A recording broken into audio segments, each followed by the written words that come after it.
at this juncture. We are being joined in the studio by Kaka, which I earlier introduced, National Program Coordinator, Trade and Network Initiative. Well, he will shed light on the factors contributing to Naira's record low and the potential implication for the economy. You're welcome to Business Express. Well, it's been a really free fall and it's not really looking good. We have seen a continuous decline in the value of the Naira.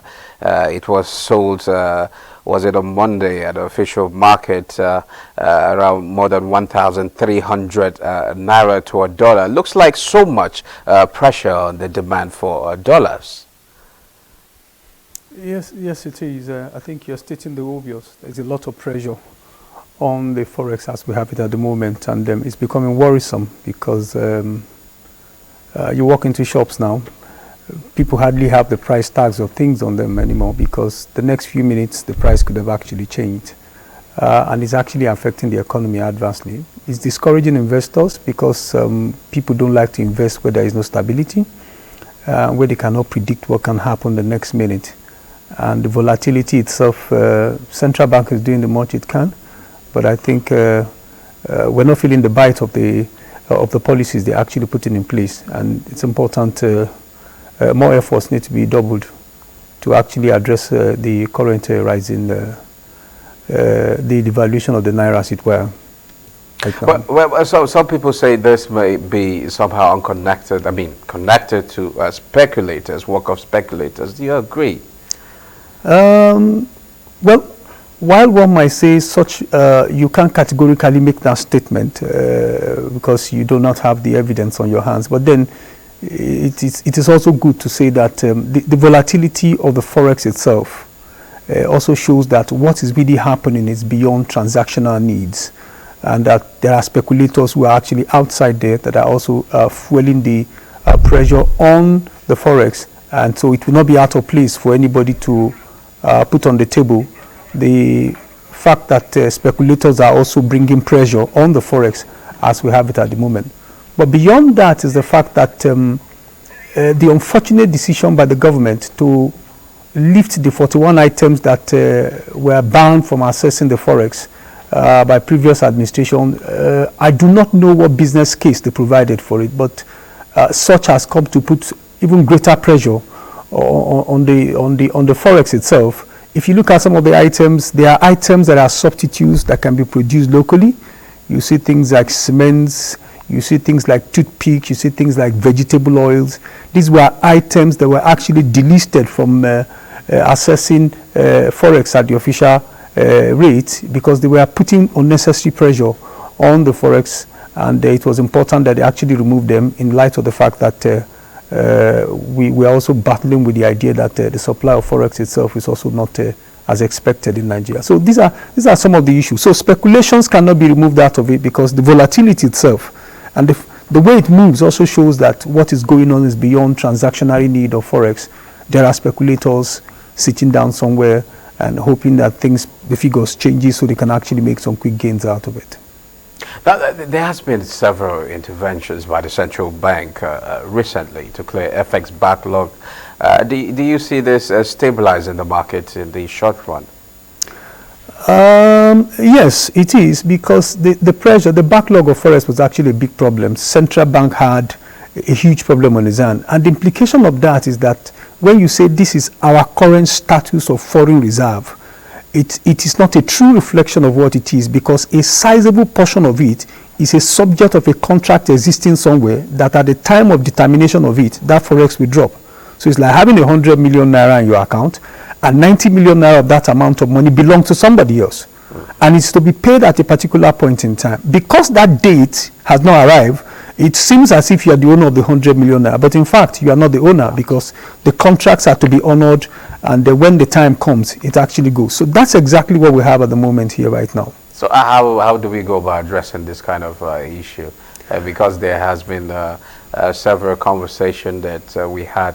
I mean, we've seen in different events that there was a kind of commitment that the government will get some injection, I mean, Forex, some dollars to like inject into the market. But so far we're yet to see that.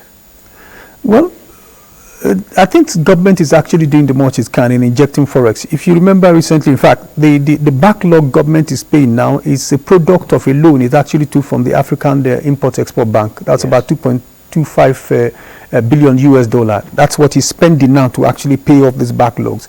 And that loan in itself is also going to be a future problem for us, and it will affect our forests.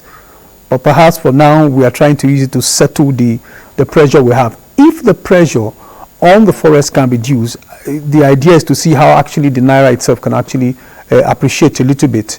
But for now, I don't think much is being done. In terms of the policy governments, yes, we have so many policies, Dutch markets, retail markets, they collapse the Forex. Today, tomorrow, they demerge it as an official rate, as a parallel market rate. So many things, experiments have been done with our Forex. But I can tell you where we are at the moment now is what the trends of the world is. If you go to US, go to the UK, the exchange rate is allowed to float, while the central bank itself has got the peak and the low figures beyond which it doesn't want it to go. And at that point in time, it can come into the market and then see how we can actually salvage it. But for now, I think the floating rate is actually doing its best. The unfortunate thing is, like, apart from the speculators, is the fact that the time the government came with the whole idea of removing what I want to call the subsidy in the foreign exchange market, because you were selling at an official market rate, that was not a true reflection of your economy. So that was a subsidy in itself. It is the fact that when you remove that subsidy, you have further created a problem for the Nigerian economy. And when you then said you remove subsidy on the foreign currency, and again at the same time, you then said everybody can actually, I mean, you also remove the subsidy on the fuel, knowing fully well that your local production does not exist, you need to import. And the only way to import is for them to ask for Forex, and that request for Forex to import oil itself is also mounting additional pressure, which is also what we are seeing at the moment. So if you can actually address the refinery issues, you will bring down the huge significant number of pressure on the Forex, and you see that the volatility will become less and the frequency of fluctuations can then become manageable. Just as you said, people are asking, is our FX reforms really working? And how will the Dangote refinery help reduce pressure on our FX demand?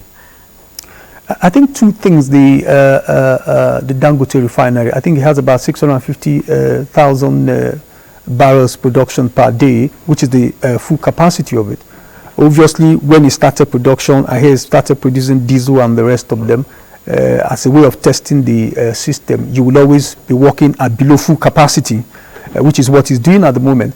Two things it will actually do. One is that it will reduce the pressure on the Forex, and it will help to see how our Naira can actually come, it can appreciate a little bit. The other thing is that it will bring down the cost of energy in the country, and it will mean that the cost of production for local manufacturers will also reduce, and that will enhance their competitiveness in the domestic and international markets. And by that, you begin to see that things will begin to normalize. So the Dangote refinery coming on stream to function, I tell you, will bring in some succor into the Forex market.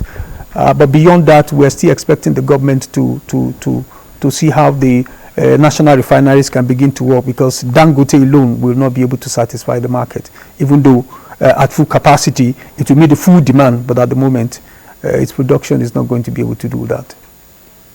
Okay, are we likely to see the point of convergence anytime soon, the unification thing? Because the whole idea was it will get to a point where there will be alignment between the official market rate and the parallel market rates. Are we likely to see that anytime soon? I hate to be a prophet of doom, but I don't see that happening anytime soon. It would have happened at the point in time when, like maybe before 2021, when the central bank had profiled all the BGCs, and below the chains were given an allocation from the central bank to actually trade in, and they report back to the central bank. It actually withdrew it in 2021. So at the parallel market, everybody is free to go look for its Forex for a while. You can get it. And that's why you see that it is going to be very difficult, because the parallel market where you source will also determine the kind of rate you put on it. And oftentimes, most of the speculations we talk about are also from these people, because they themselves know that the official market rate, the I&E window, cannot satisfy it. Others come back to the parallel market, and the more they hold it and speculate, you find that the exchange rate begins to actually go up. So I don't see that happening anytime soon, except we improve the opportunities we have to actually be able to raise more Forex. No country produces anybody's currency, so the only way is for you to export and then get that particular currency for you to add to your reserve and be able to meet your domestic and international trading needs. Okay, what do we need to change in our economy to make the Naira strong? I think first of all is to actually, I don't know who informed that particular decision. It was a very noble one. And I remember at a meeting sometimes when that was done, the banning of that 41 items. Some manufacturers came out and said central bank took that decision without consulting the manufacturers, and that some of the items they had banned were actually raw materials which they needed for their production.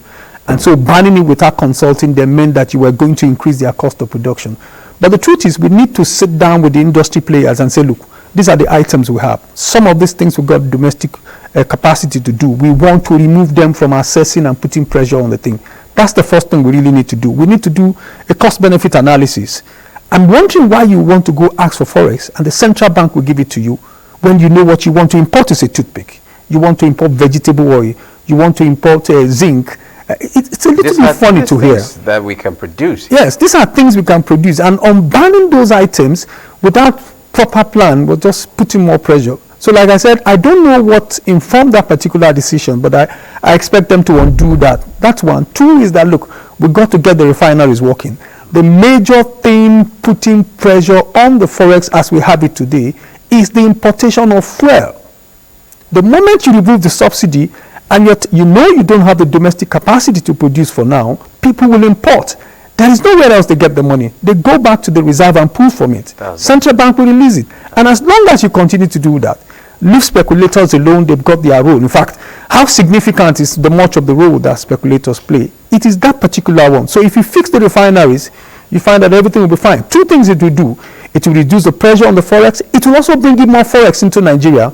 And so the focus of government to deal with this issue is not about paying off the backlogs you have, pay airlines, pay banks. It will still reoccur again. It is actually to go and fix the refineries and increase the capacity of the country to export items, because that is the only way you can derive this particular Forex. No other way around it. Now, how can businesses adapt and navigate these FX challenges? How would they really know? I think everybody, well, for those who produce locally, some of them, you might think it will not affect them, but that's not correct. The thing is, the cost of energy is high. Before I came into your studio, I intentionally walked into one of the stores in town, and a particular item that was sold 250,000 naira as of December last year, asked them the price now. Why is there no price tag on it? They said, we just changed our price today. How much is it now? She had to flip through the papers and said, it is now 450,000 naira. Wow. Why did you do that? He said, there is a lot of instability in the foreign exchange. And that's how everything is, from sanitary wares to anything you can think of. Even if it's produced locally here, the fact that the businessman wants to make profit, if the import coming into this country, the price is high, he also wants to measure up with him, because he knows if I increase my margin, they will still buy mine, because they've got no other option, as it were. So we have imported inflation on our hands here, and that's another double tragedy for the central bank. But the physical measure I think that can be done is for the regulatory authority, Ministry of Finance in this case now, to actually ban these particular items we're referring to. If we have local substitute and capacity to produce an item, yank it off the list of those who can access Forex, and the central bank will actually implement that action. That's the way I see it at the moment. Okay. Well, thank you very much, Chris Kaka, National Program Coordinator, Trade Network Initiative. It's always a pleasure having you on the program. Thank you very much for having me.